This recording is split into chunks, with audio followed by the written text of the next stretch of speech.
Selamat pagi Bu Novi. Jadi pada kesempatan kali ini saya akan menjelaskan hasil exercise yang telah saya buat jawabannya. Yang pertama dari exercise 12.2. Nah, di sini diketahui pada tanggal 10 Desember kita ada menjual barang pada tanggal ini dengan spot rate 365 peso per US dollar. Nah, langsung kita catat sebagai jurnalnya akun receivable pada sales. Nah, angka ini didapatkan dari 8.541 dibagi spot rate-nya 365, maka ketemu hasilnya $23.400. Lalu pada tanggal 12 Desember ada jurnal pembelian. Selanjutnya kita buat jurnalnya purchase pada akun payable. Nah, 19.550 didapatkan dari 500.000 dikali rate-nya 0,391. Salah. 0,391. Lalu untuk yang bagian B yang ditanyakan jurnal yang dibutuhkan untuk menyesuaikan pada tanggal 31 Desember.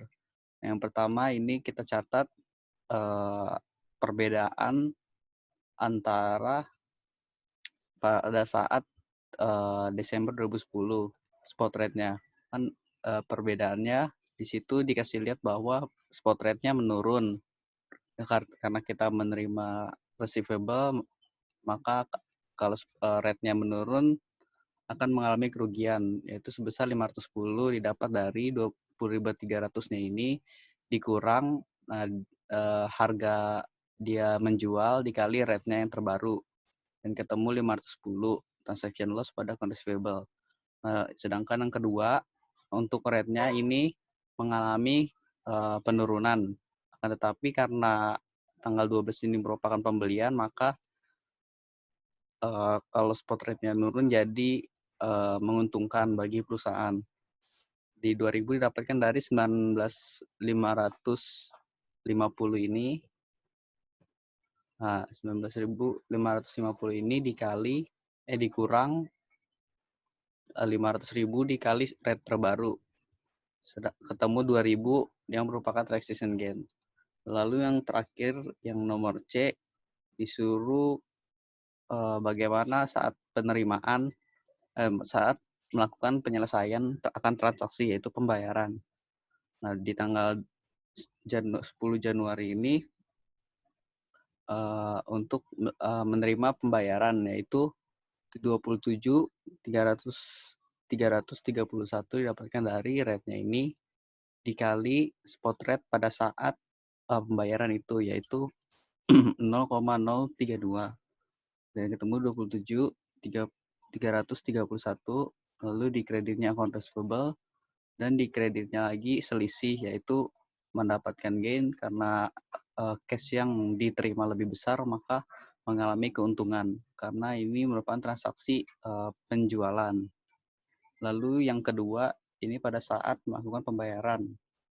Nah, di sini kita membayar berarti mengeluarkan cash. Mengeluarkan cash. Lalu di sini account payable.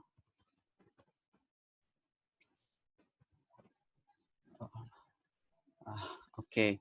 Nah, cash-nya ini dikalikan dengan rate terbaru, yaitu 0,0398. Nah, ini harusnya di sini. Mohon maaf, ada sedikit kesalahan.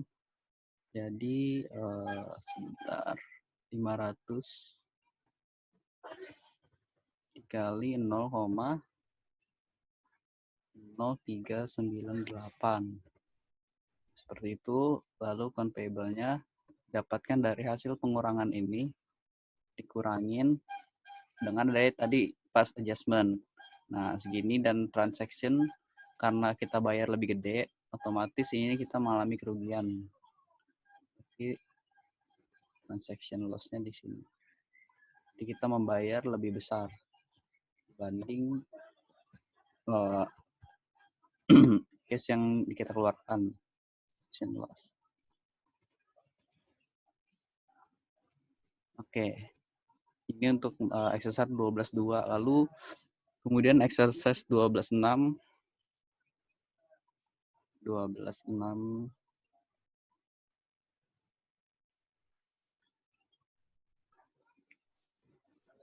Di sini diketahui bahwa A Gentle Corporation itu berlokasi di US yang menggunakan mata uang US dollar.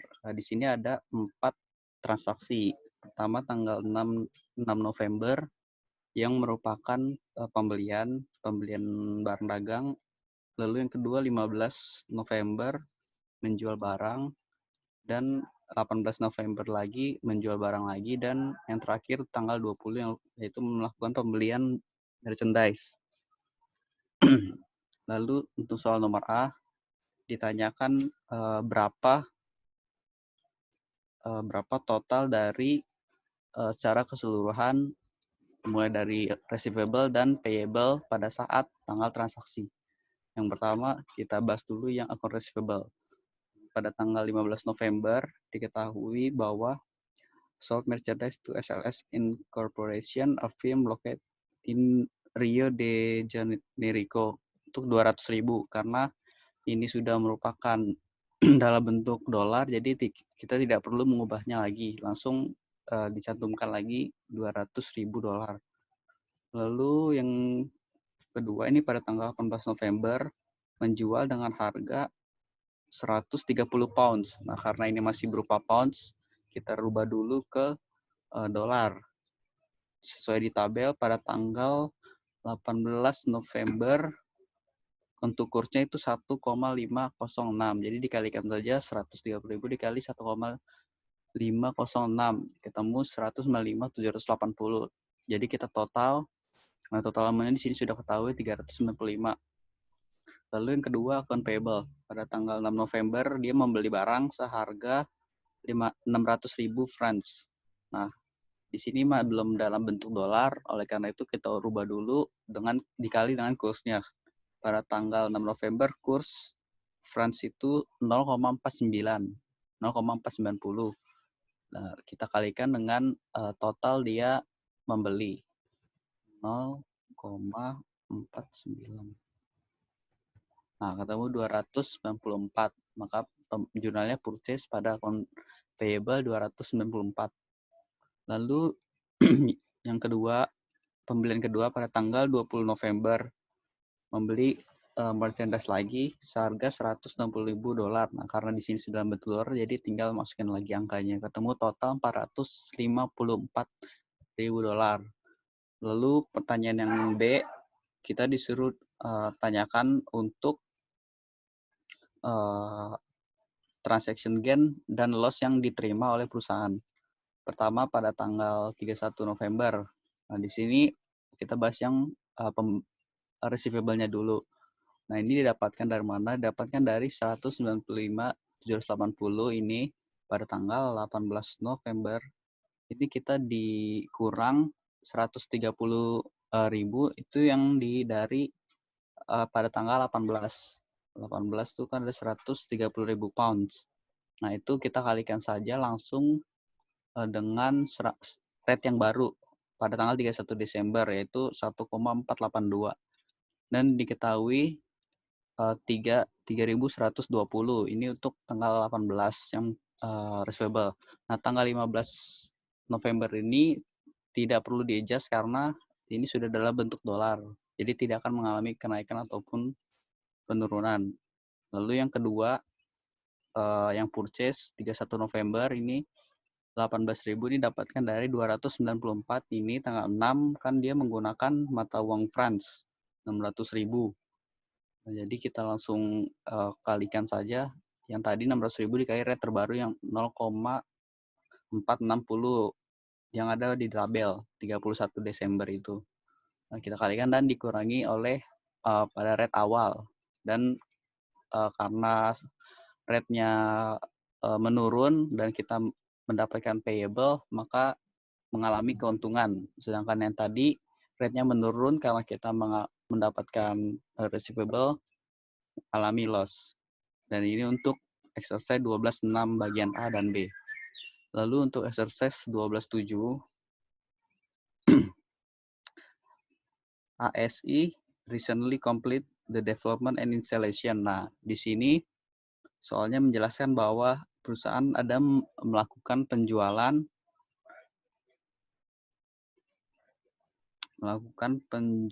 barang dagang sebesar 300.000 riyal mata uangnya, bukan dalam bentuk dolar.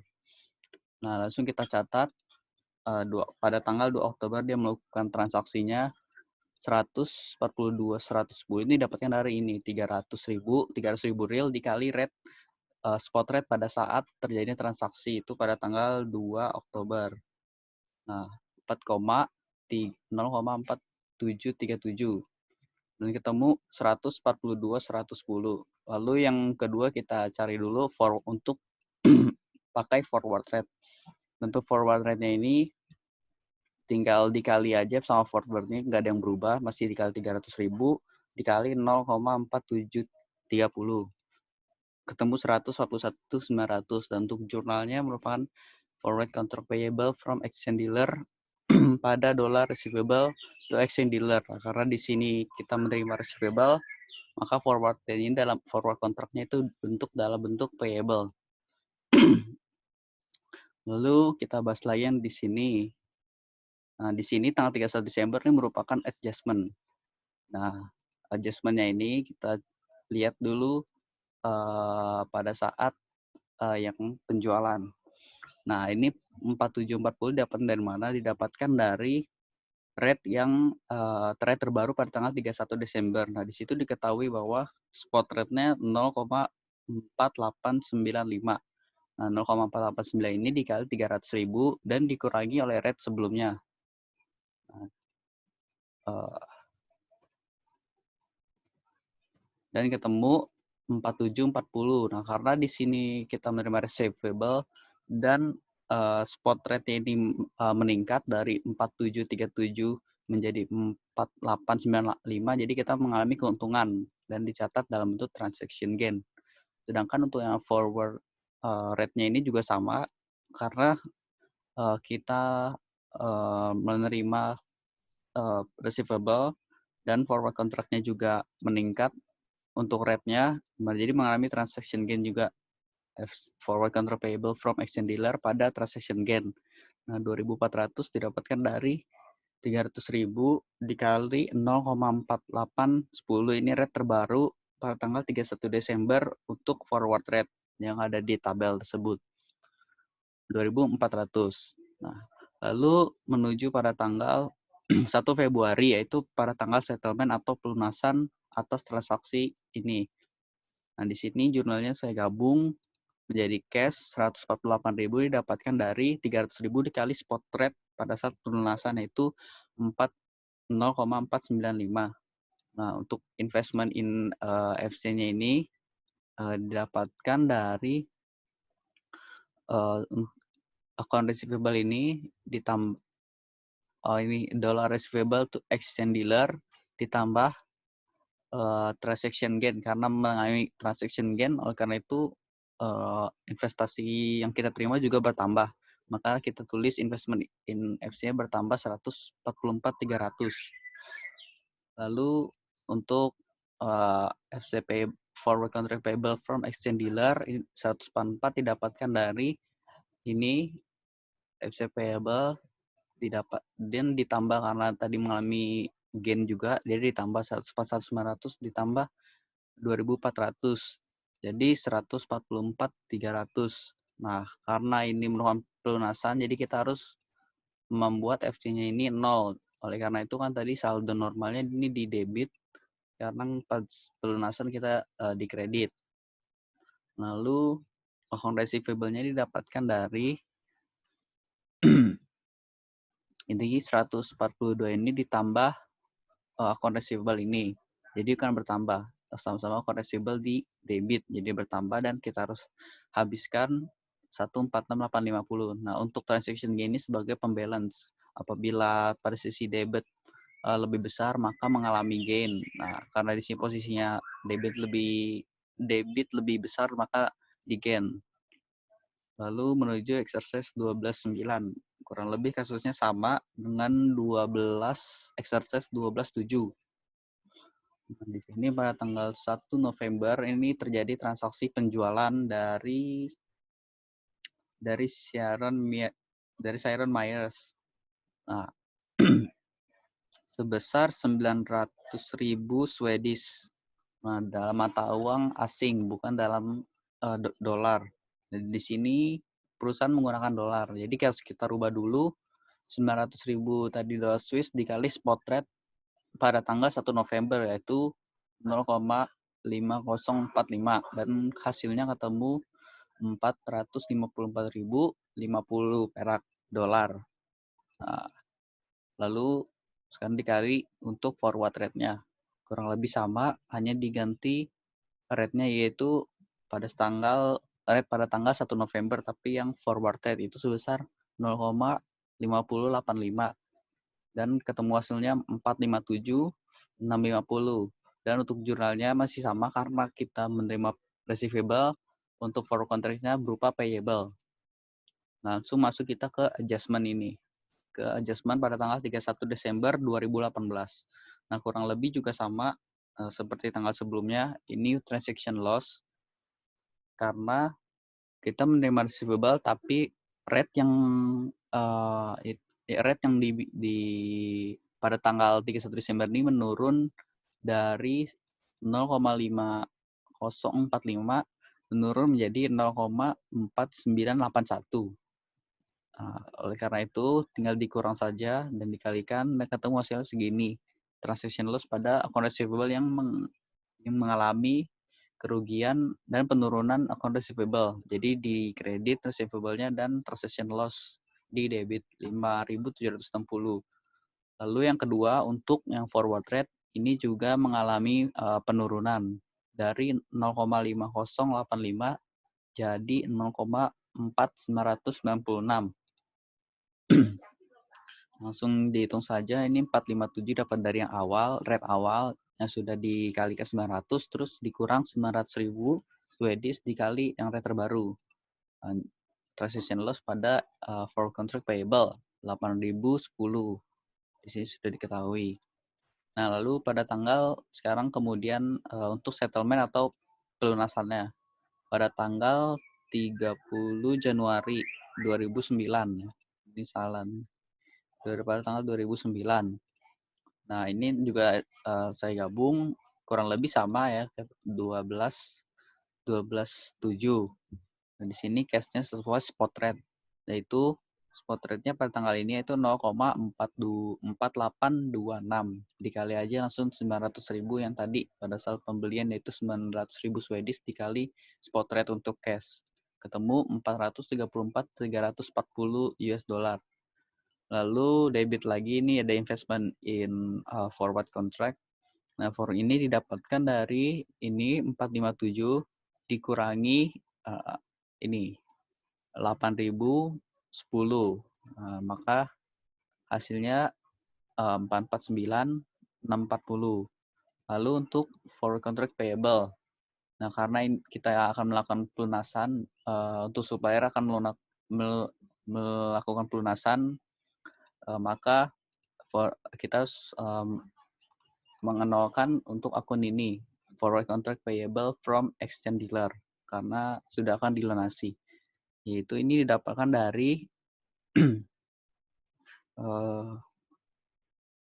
didapatkan dari ini 457 dikurangi oleh ini. Ini di debit dan ini di kredit yang bersifatnya mengurangi. Yaitu 449.640. Dan untuk saldo account receivable-nya kita lihat pada tanggal 1 November ini kan awalnya ada 450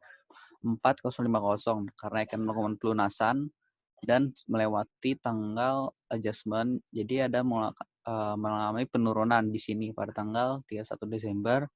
Jadi 454.050 dikurangi 5760 dan diketahui hasilnya 448.290 untuk di sisi kredit account receivable.